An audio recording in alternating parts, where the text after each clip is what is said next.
ప్రభువునందు అందరికీ వందనములు శుభములు తెలియజేసుకుంటున్నా అండి. ప్రియమైన దేవుని వారులారా, దేవుని బిడ్డలారా, ప్రియ సహోదరి సహోదరులారా, ప్రియులారా, పరిశుద్ధ గ్రంథం బైబిల్ గ్రంథం అండి, మార్గ గ్రంథం, జ్ఞానపు మహాజ్ఞాన గ్రంథం, జ్ఞానపు గని, జ్ఞానపు ఓటండి. ప్రియ సహోదరులారా, ప్రియమైన దేవుని వారులారా, దేవునికై వెతుకులాట. అసలు దేవుని కోసం వెతుకులాడే పరిస్థితిలో జనాలు ఉంటున్నారు. ప్రియమైన దేవుని వారులారా, ప్రియమైన దేవుని బిడ్డలారా, మనం హిందువులమా, ముస్లింలమా, క్రైస్తవులమా, సిక్క, పార్ష, whatever it may be, ఎవరైనప్పటికీ ప్రియ సహోదరులారా, ప్రియమైన మేధావులారా, దేవుడు అనేటప్పటికి ఒక్కడే ఒక ఆయనే. ప్రియ సహోదరులారా, సర్వేశ్వరుడు, పరమేశ్వరుడు, మహాతండ్రి, పరమ తండ్రి, సర్వశక్తిమంతుడు, మహాబలవంతుడు దేవుడు ఒక ఆయన, సృష్టికర్త ఒక ఆయనే. ప్రియ సహోదరులారా, ఈ విషయం మన గమనంలో పెట్టుకొని వాక్యంలోకి వెళ్తాం. ప్రియ సహోదరులారా, ఆమోసు గ్రంథం, ఆమోసు రాసిన పత్రికలు 8వ అధ్యాయం 12 అండి.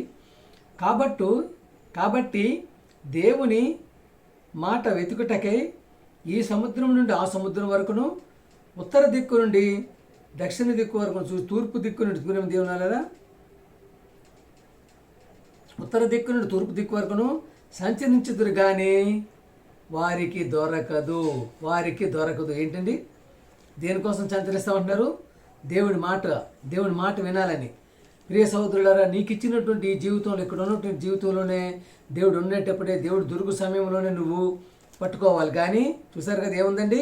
కాబట్టి జనులు దేవుని మాట వెతుకుటకే ఈ సముద్రం నుండి ఆ సముద్రం వరకు వెతుకుతారు, ఆ సముద్రం ఈ సముద్రం వరకు వెళ్తారు, ఉత్తర దిక్కు నుండి తూర్పు దిక్కు వరకు సంచరిస్తారు.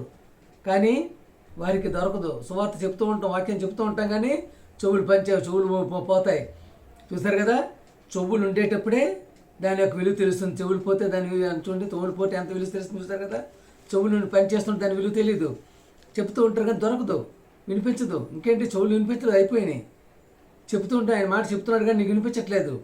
ప్రియమైన దేవుని వారులారా, ప్రియమైన దేవుని బిడ్డలారా, ప్రియ సహోదరులారా, ప్రియులారా, అందుకనే దేవుడు ఉన్న సమయంలోనే, దొరికిన సమయంలోనే ఆయన్ని పట్టుకొని ఆయనతో ఉండగలిగేటువంటి పరిస్థితిలో ఉండాలి. అందుకనే చూశారు కదా, కాబట్టి జనులు దేవుని మాట వెతుకుటకై ఈ సముద్రాలు తిరుగుతారు, సంచరిస్తుంటారు. దేవుని మాట ఎలాగైనా వెళ్ళాలి, చివరి వరకు వినాలి, ఆయన మార్గానికి వెళ్ళాలి, ఆయన త్రోవలోకి వెళ్ళాలి, ఆయన లోకానికి వెళ్ళాలని వెతుకుతుంటారు. కానీ సంచరిద్దుగా అది వారు దొరకంటే వింటే లాభం ఏమండి అంత అంటారు కదా, చేతులు కాలకు ముందు ఆకులు పట్టుకోమని చెప్పి అంటారు కదా. అందుకనే ఈ విధంగా వాక్యం దొరకలేని పరిస్థితుల్లో వెళ్ళిపోతుంది, దేవుని మాటలు వినలేని పరిస్థితులు వెళ్ళిపోతుంది. ప్రియమైన దేవుని ప్రసంగి 8:11 అండి. ప్రసంగి గ్రంథం, ప్రసంగి రాసినటువంటి గ్రంథం అండి. మహాభక్తుడు సొలొమోను రాసినటువంటి ప్రసంగి మహాభక్తుడండి. దుష్క్రియకు తగిన శిక్ష శీఘ్రముగా కలుగుపోవుట చూచి మనుష్యులు భయము విడిచి హృదయము పూర్వకముగా దుష్టక్రియలు చేయుదురు. సరే, దుష్క్రియలు, సత్క్రియలు అంటే మంచి క్రియలు తెలుసు కదా, మంచివి, నీతివంతమైనవి, న్యాయవంతమైనవి, మంచివి, సద్భక్తి అంటే ప్రతిదీ అంటే దుష్క్రియలకు తగిన శిక్ష అంటే దుష్టక్రియలు తెలుసు కానీ దుష్టుడు చేసే క్రియలు చూసారుగా, పాడు క్రియలు, చెడ్డ క్రియలు చేస్తూ ఉంటారు. శీఘ్రంగా శిక్ష కలుగపోవటం చూసి మనుషుడు భయం విరిచి హృదయపూర్వకంగా దుష్క్రియలు చేస్తూనే ఉంటారు, పాపం చేస్తూనే ఉంటారు. ప్రేమ దేవుని వారులారా, అబద్ధం ఆడేమనుకోండి, వెంటనే నోరు పడిపోయింది అనుకోండి, ఎలా ఉంటుంది? వేరే ఆడే పరిస్థితి ఉంటుందా? అలాగంటే వెంటనే శిక్ష పడట్లేదండి.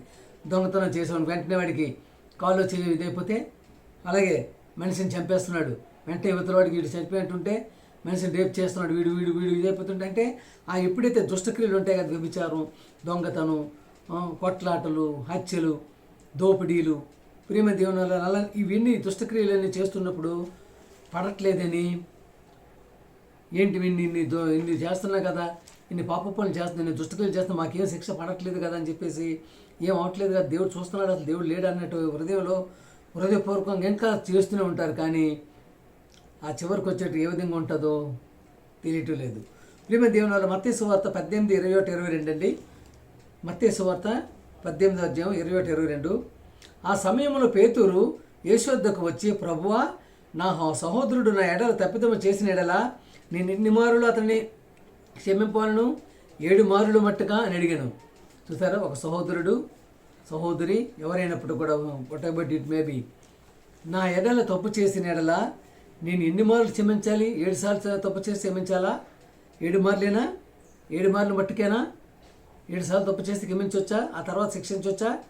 7 మార్లు క్షమించి తర్వాత 8వ మార్లు శిక్షించవచ్చా అని అడిగాడు అన్నమాట యేసుప్రభు గారు. యేసుప్రభు గారు చెప్తున్న సమాధానం చూడండి. లోక రక్షకుడు, పాప విమోచకుడు, దేవుని ప్రియకుమారుడు, అద్వితీయ కుమారుడు, మన పాపము నిమిత్తం పరలోకాన్ని విడిచి వచ్చి ప్రాణాన్ని పెట్టినటువంటి అద్వితీయమైనటువంటి శకపురుషుడు చెప్తున్న మాట వినండి. అందుకు యేసు అతనితో ఇట్లనెను, 7 మారుల మట్టుకే కాదు, 70 ఏళ్ళ మారు మట్టుకు. చూసారు, 70 ఏళ్ళ మారుల మట్టుకు నీతో చెప్పుచున్నాను. చూసారు, 70 ఏళ్ళు, 70 సంవత్సరాలు, 70 సంవత్సరాల వరకు కూడా నువ్వు మారుల మట్టుకు అని నీతో చెప్తున్నాను. 70 సంవత్సరాలకు నువ్వు కనిపెట్టుకొని ఉండాలి అంటే, చూసారు కదా, అధిక బలం ఉంటే 80 సంవత్సరాలు, 70 సంవత్సరాలు మనిషి ఆయుష్, అధిక బలం ఉంటే 80 సంవత్సరాలు అంటారు కదా. అంటే 70 సంవత్సరాల వరకు వేచి ఉండాలి. అంటే చివరి వరకు 70వ సంవత్సరం అంటే 70వ సంవత్సరం వస్తుంది, 69వ సంవత్సరం చివరి 70వ సంవత్సరం వస్తుంది, ముందు రోజే మారొచ్చేమో, ముందు రోజే అన్ని విడిచిపెట్టవచ్చేమో. అందుకని అంత వరకు అనమాట. అంటే తప్పులు అనేటువంటి చేస్తూనే ఉంటారు, కానీ 70 సంవత్సరాల వరకు అని ఇచ్చారు. చూసారు ప్రియమైన దేవుని వాళ్ళరా, ప్రియ సహోదరి సహోదరులరా, ఎంతటి ఘనత, ఎంతటి కరుణామయుడు శాంతమూర్తి అయినటువంటి యేసుప్రభువు చెప్పిన మాట చూశారు కదా. 70 సంవత్సరాల వరకు వేచినే ఉండాలి. 70 సంవత్సరాల మార్లు చూస్తూనే ఉండాలి. ప్రతి సంవత్సరం చూస్తున్నాడు. ఏ సంవత్సరం మారుతాడేమో, మారు మనసు వస్తుందేమో, తాగుడు మానుతాడేమో, అబద్ధాలు మానుతాడేమో, వ్యభిచారం మానుతాడేమో, రేపులు చేయడాలు మానుతాడేమో, హత్యలు మానుతాడేమో, దొంగతనాలు మానుతాడేమో, దోపిడీలు మానుతాడేమో, చివరి వరకు కనిపెట్టాలి. మందులు తాగడం మానుతాడేమో, వేసే సాంగత్యం మానుతాడేమో. చూసారా, 70 ఏళ్ళ వరకు కనిపెడతాడు. ఉండాలి, చివరి వరకు ఉండాలి. ప్రియమైన దేవుని వల్లరా, కీర్తన 10:6, మేము కదల్చబడము, తరతరముల వరకు ఆపదను చూడమని వారు తమ హృదయంలో అనుకొందురు. సరే, ప్రియ దేవుని వల్లరా, మేము కదల్చబడం, ఎన్ని తప్పులు చేసినా కదల్చబడం. ఏముంది మాకు, చేస్తూనే ఉన్నాం కదా, కదల్చబడం. ఏ ఆపద మా దగ్గరకు రాదు, మా వద్దకు రాదు. అసలు దేవుడు ఉన్నాడా, దేవుడు చూస్తున్నాడా, దేవుడు మా యొక్క పాప తప్పులని చూస్తున్నాడా అని అనుకునే జనాంగం ఉంటారు. అందుకని చూసారా, మేము కదల్చబడం, ఏం కదలం, ఇక్కడి నుంచి కదల్చబడం. చూసారా, తరతరముల వరకు అంటే తరతరాలు మేము ఇలానే చేస్తూ ఉంటాం, ఇటువంటి పనులు చేస్తూ ఉంటాం, దోపిడీలు చేస్తాం, హత్యలు చేస్తాం, మానభంగాలు చేస్తాం, దొంగతనాలు చేస్తాం. ప్రియమైన దేవుని వల్లరా, అంటే ఈ విధంగా చేస్తుంటాం, అబద్ధాలు ఆడుతూ ఉంటాం, వేశ్య సాంగత్యం చేస్తూ ఉంటాం, ఇష్టం వచ్చినట్టు. అంటే అన్ని దుష్క్రియలే చేస్తాం, అన్ని దుష్టుడు చేసే పనే చేస్తుంటాం, క్రూరమైన పనులే చేస్తూ ఉంటాం. కానీ కదల్చబడము అని వారు తమ హృదయంలో అనుకుంటారు, ఏకంగా మనసులోని కూడా వాకు హృదయమే. ప్రియమైన దేవుని వాళ్ళరా, ప్రియమైన దేవుని బిడ్డలారా, కీర్తన 50:21 అండి. ఇట్టు పనులు నీవు చేసినను నేను మౌనినే ఉంటినని, అందుకు నేను కేవలం నీ వంటి వాడినని నీవు అనుకుంటివి. ఏమండి, ఇన్ని పనులు నువ్వు చేస్తున్నా, ఇన్ని వికృతమైన పనులు చేస్తున్నా, విలాస చేష్టల పనులు చేస్తున్నా, నేను చూస్తున్నానంటే, చూసారు, ఇట్టి పనులు నీవు చేసినను అంటే ఇలాంటి దుష్టక్రియలు, దుర్మార్గ పనులు నువ్వు చేస్తున్నప్పటికీ నేను చూస్తున్నాను కదా. నేను మౌనినే ఉంటే నేను మౌనంగా ఉన్నాను అనుకుంటున్నావు, ఏం మాట్లాడడం లేదనుకుంటున్నావు, ఏమి చేయటం లేదనుకుంటున్నావు. చూసారా, నీవు అనుకుంటేవి, అందుకు నేను కేవలము నీ వంటి వాడిని అనుకుంటున్నావు. అంటే మనిషి వంటి వాడి దేవుడు అనుకుంటున్నావు. ఆయనేంటి దేవుడేంటి, పెద్ద ఎక్కువే కాదు కదా, మళ్ళాంటి మనిషే కదా, ఆయనకేముంది, దేవుడు కూడా తప్పు చేస్తాడు అన్న టైపులో మాట్లాడుతూ ఉంటారు చాలామంది జనాలండి. అంటే దేవుడు కూడా తప్పుడు చేస్తాడు అన్నటువంటి దీనిలో వెళ్ళిపోతుంటారు. అందుకనే చేస్తారు, ఇటు పనులు చేసిన నేను మౌననే ఉంటేనే, అందుకు నేను కేవలం నీ వంటి వాడు అని అనుకుంటున్నావు, నీలాంటి మనిషిని అనుకుంటున్నావు, నువ్వు నీతో పాటు ఉంటాను అనుకుంటున్నావు. నీవు అనుకుంటేవి అయితే నీ కన్నులు ఎదుట సంగతులను నేను వరుసగా ఉంచి నిన్ను గద్దించెదను. చూసారా, నీ కన్నులు ఎదుట ఉంచుతాడు, నీ ఎదుట ఉంచుతాడు. ఆయన లెక్క పెడతాడు, కౌంట్ చేస్తూ ఉంటాడు. చూసారా, లెక్క పడుతూనే ఉంటాడు. ఎన్ని తప్పులు చేసి, ఎన్ని పాపాలు చేసి, ఎన్ని అబద్ధాలు, ఎంతమందిని ఇచ్చేసి, ఎంతమంది భూములు దోచుకున్నా, ఎంతమంది ఎంతో వేసే సాంగత్యం చేసావు, ఎంతమంది భార్యలు ఇదే చేసావు ఆయన ప్రియమైన దేవుడు. అందుకని ఇవన్నీ చూస్తూ ఉంటాడు. ఎంత దొంగతనం చేస్తావు, ఎంతమంది నీ దుష్టక్రియలు ఒక్కొక్కటే లెక్క పెడతాడు. ఇగో చూసారైనా లెక్క పెట్టి నిన్ను గద్దిస్తాడు. అప్పుడు ఎలా ఉంటుంది పరిస్థితి? ఆ పరిస్థితి ఎలా ఉంటుందో ఆలోచిస్తున్నావా ప్రియ సహోదరుడా, సహోదరి?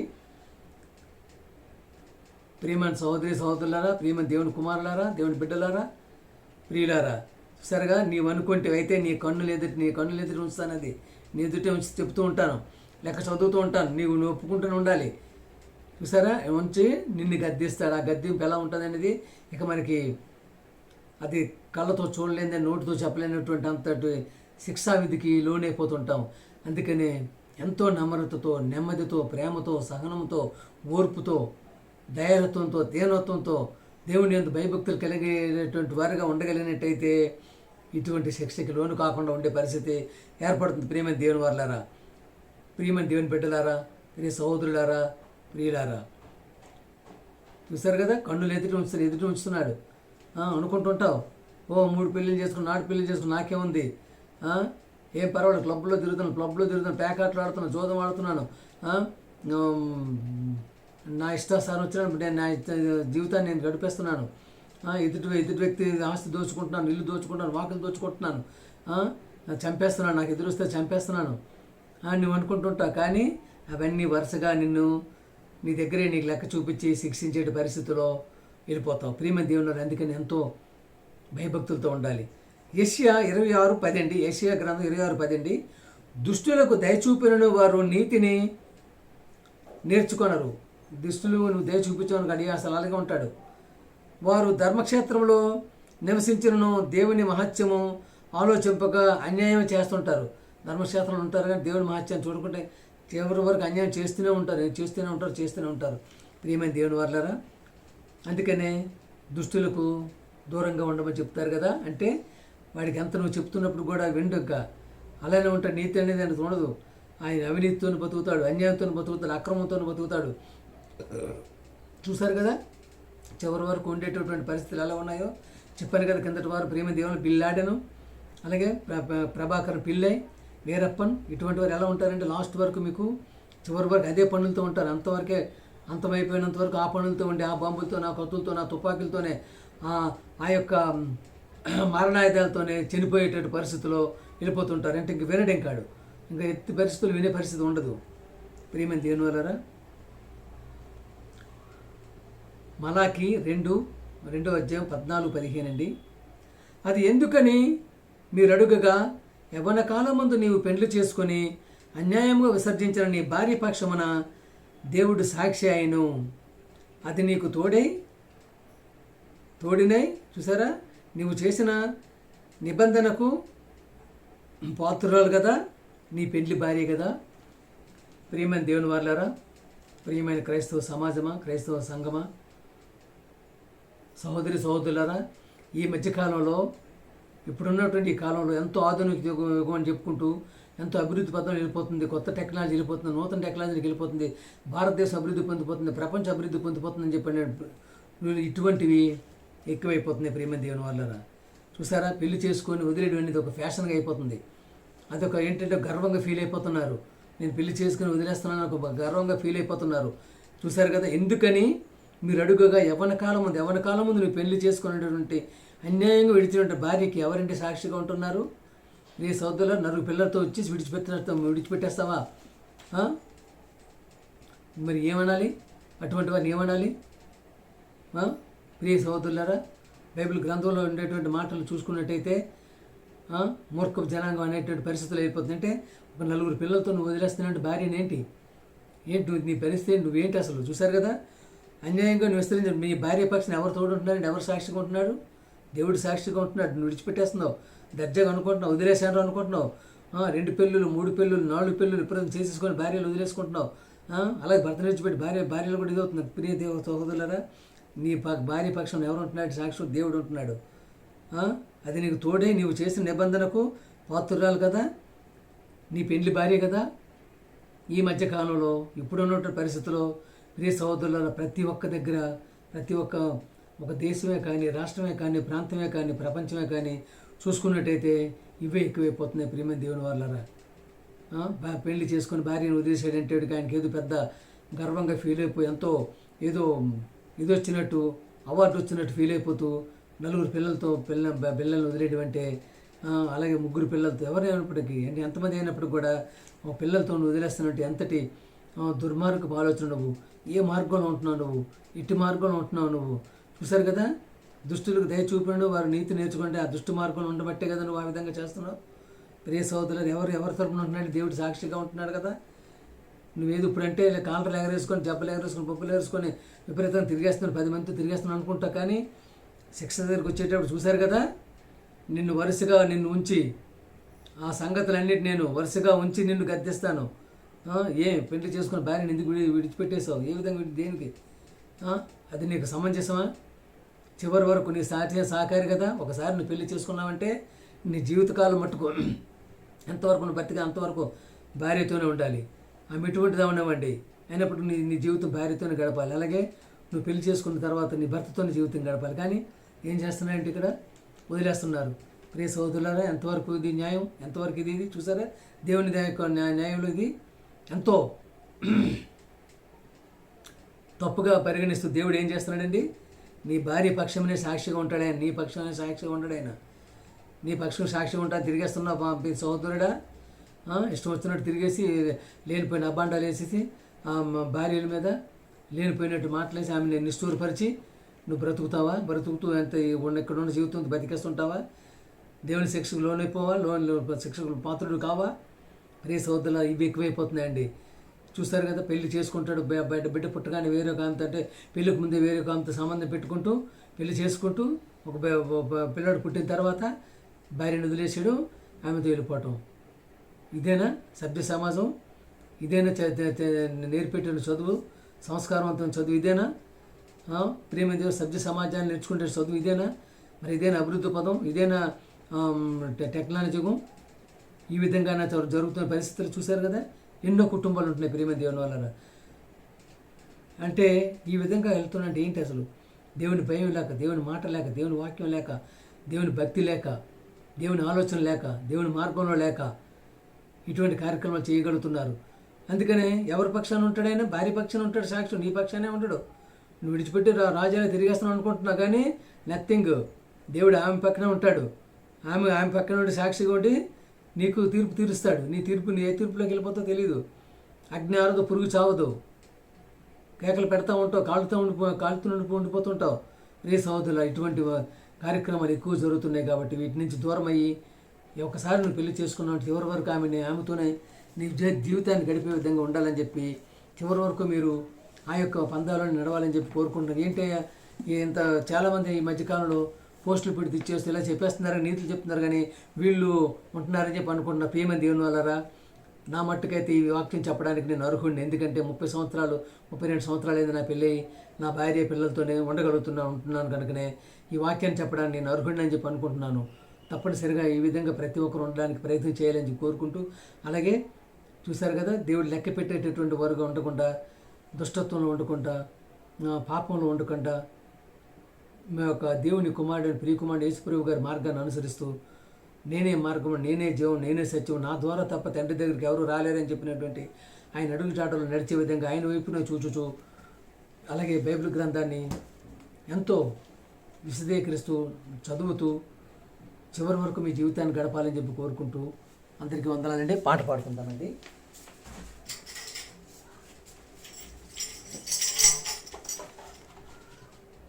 ప్రియమైన దేవుని వాళ్ళరా, క్రైస్తవులకి ముఖ్యమైనది ఏంటంటే ప్రార్థన అండి, ప్రార్థన జీవితం. ఎందుకంటే క్రైస్తవుడు ప్రార్థన చేస్తున్నాడంటే అర్థం ఏంటంటే ది లింక్ ఎలా ఉంటుందంటే నీ ప్రార్థన లింకింగ్ దేవుడితో ఉంటుంది.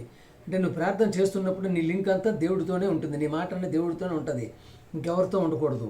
అంటే నీ ప్రార్థన ఆ విధంగా ఉండాలి. దేవుడితో ఉండగలిగేటటువంటి ప్రార్థన క్రైస్తవుడు చేస్తున్నటువంటి ప్రార్థన. అయితే మన పూర్వులు చేసిన ప్రార్థనకి వచ్చిన ఫలితాల మీద ఒక పాటను పాడుకుందామండి.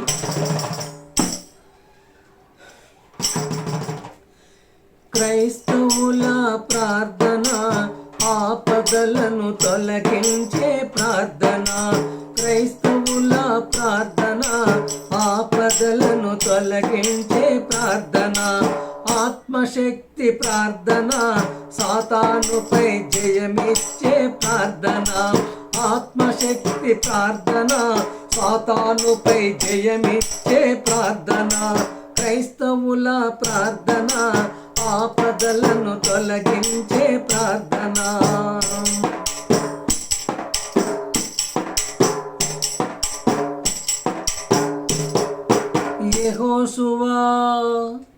యెహోషువ ప్రార్థించిన ప్రార్థన, సూర్య చంద్రుల నాపిన ప్రార్థన. యెహోషువ ప్రార్థించిన ప్రార్థన, సూర్య చంద్రుల నాపిన ప్రార్థన. ప్రార్థన ఆత్మశక్తి ప్రార్థన, ప్రార్థన ఆత్మశక్తి ప్రార్థన. పౌలు శిలలు ప్రార్థించిన ప్రార్థన, చెరసాలను కూర్చేసిన ప్రార్థన. పౌలు శిలలు ప్రార్థించిన ప్రార్థన, చెరసాలను కూల్చేసిన ప్రార్థన. సంగమంత ప్రార్థించిన ప్రార్థన, పేతురును విడిపించిన ప్రార్థన. సంగమంత ప్రార్థించిన ప్రార్థన, పేతురును విడిపించిన ప్రార్థన.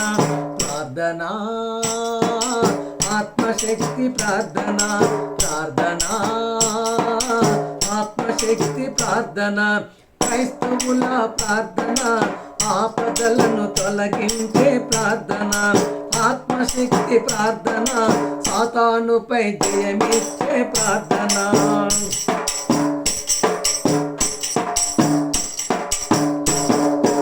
ఏలియా ప్రార్థించిన ప్రార్థన, భూమి ఫలమిచ్చిన ప్రార్థన. ఏలియా ప్రార్థించిన ప్రార్థన, భూమి ఫలమిచ్చిన ప్రార్థన. మోషే ప్రార్థించిన ప్రార్థన, బానిస సంఖ్యలు తెంచు ప్రార్థన. మోషే ప్రార్థించిన ప్రార్థన, బానిస సంఖ్యలు తెంచు ప్రార్థన.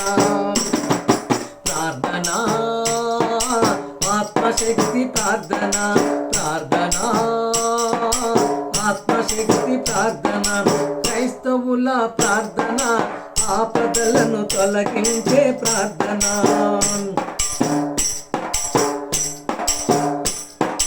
హన్నా ప్రార్థించిన ప్రార్థన, గర్భమును తెరిపించిన ప్రార్థన. హన్నా ప్రార్థించిన ప్రార్థన, గర్భమును తెరిపించిన ప్రార్థన. హిజ్కియా ప్రార్థించిన ప్రార్థన, ఆయుస్సు పొడిగించిన ప్రార్థన. హిజ్కియా ప్రార్థించిన ప్రార్థన, ఆయుస్సు పొడిగించిన ప్రార్థన. ప్రార్థన ఆత్మశక్తి ప్రార్థన క్రైస్తవుల ప్రార్థన, ఆపదలను తొలగించే ప్రార్థన.